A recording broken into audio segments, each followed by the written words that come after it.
Okay, you're good. You're good. Now you can drive her. Driver's side, turn right. Yeah, and now up. You're fine.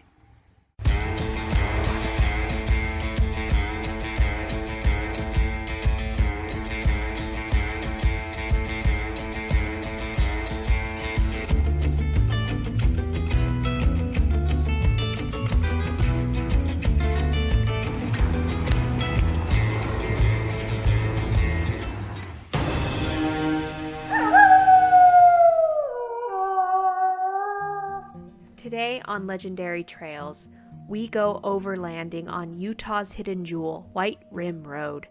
White Rim Road is located in Canyonlands National Park. It is a 100-mile-long, unpaved four-wheel drive road and is very popular with overlanders. The distance of this trail can vary depending on if you do the spur roads or not.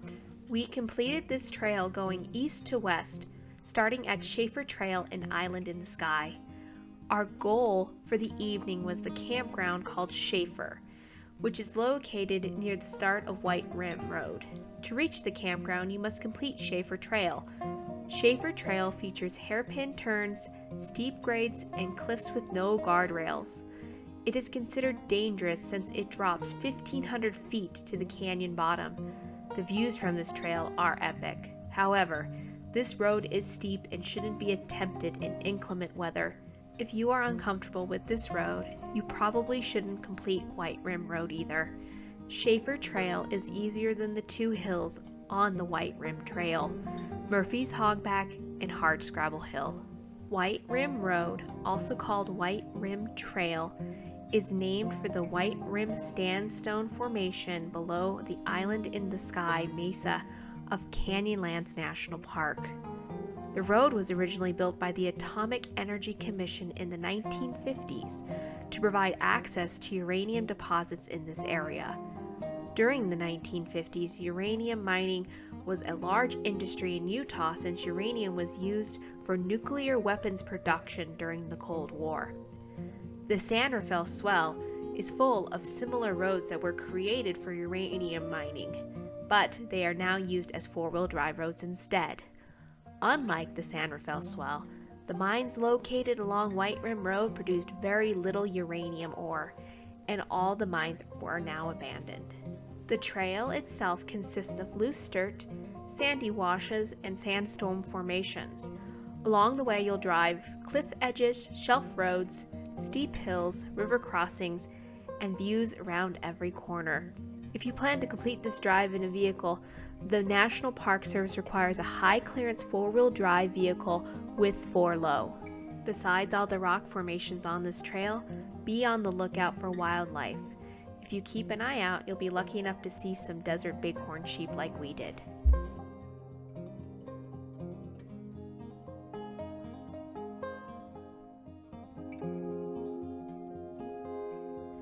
There are several points of interest along this trail. Gooseneck Overlook. This is my favorite. It is an easy 0.6-mile hike that leads to an amazing view of the Colorado River. This one is not to be missed.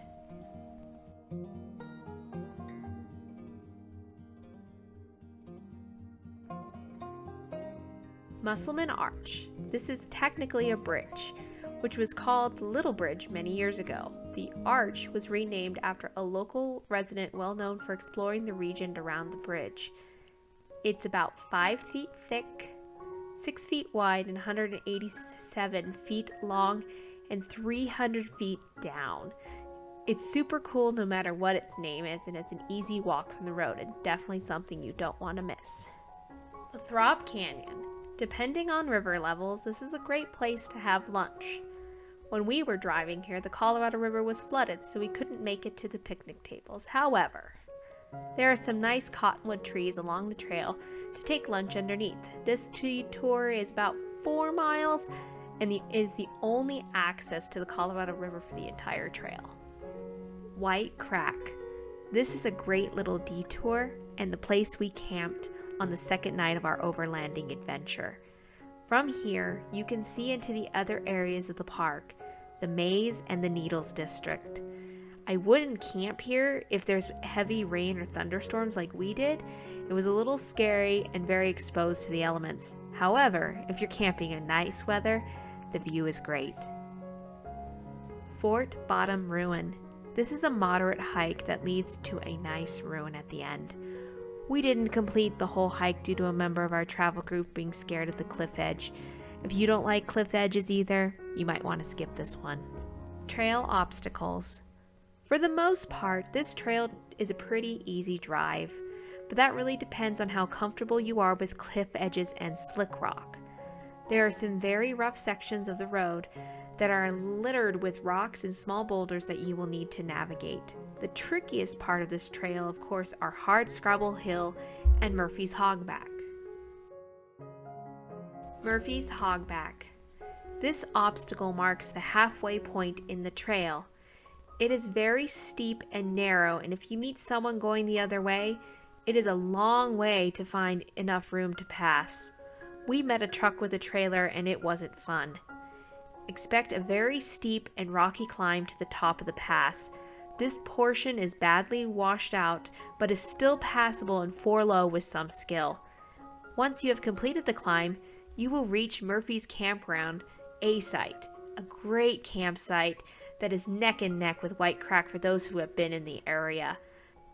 The mesa edge here makes a spectacular place to camp and watch the beautiful sunset. You can also see the Turkhead Butte from the edge of the plateau. Hardscrabble Hill. This is the hardest part of the trail. With a full-size truck, you will be making some very tight squeezes. It is a short distance from Potato Bottom with a loose, technical climb in between. It is steep, narrow, and winding, and allows zero room for errors. Upheaval Canyon Water Crossing. This obstacle may not be there for you, depending on your season. This is the obstacle that we couldn't make it through.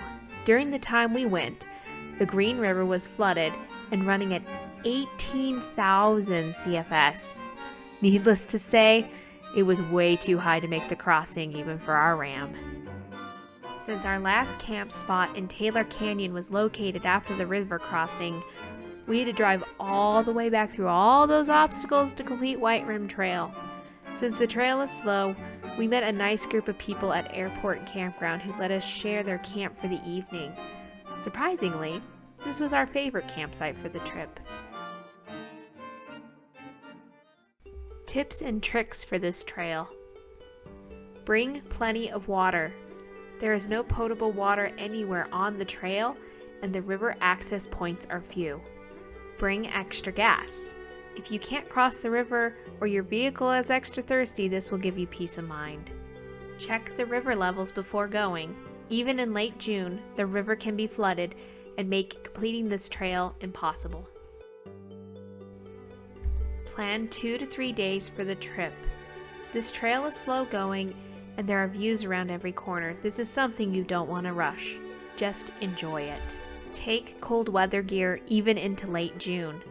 The desert has wide temperature swings, and if there are storms, you'll be wishing you had a jacket. Trust me. Just above freezing is likely in the summer months, depending on the weather. Don't travel alone. You are miles away from help if anything were to happen to you or your rig. Even though this trail is popular, you are unlikely to run into anyone for many hours.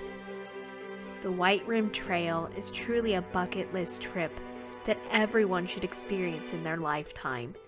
Standing on the sandstone cliffs looking into the awe-inspiring landscape around every corner can really put things into perspective. This trail is a place to test your nerve and resolve with its hill climbs and steep drop-offs, but it is also a place that offers peace and tranquility. This place is where you find yourself. Next time on Legendary Trails, we finally do a long-term review on our 2015 Ram 1500 Tradesman.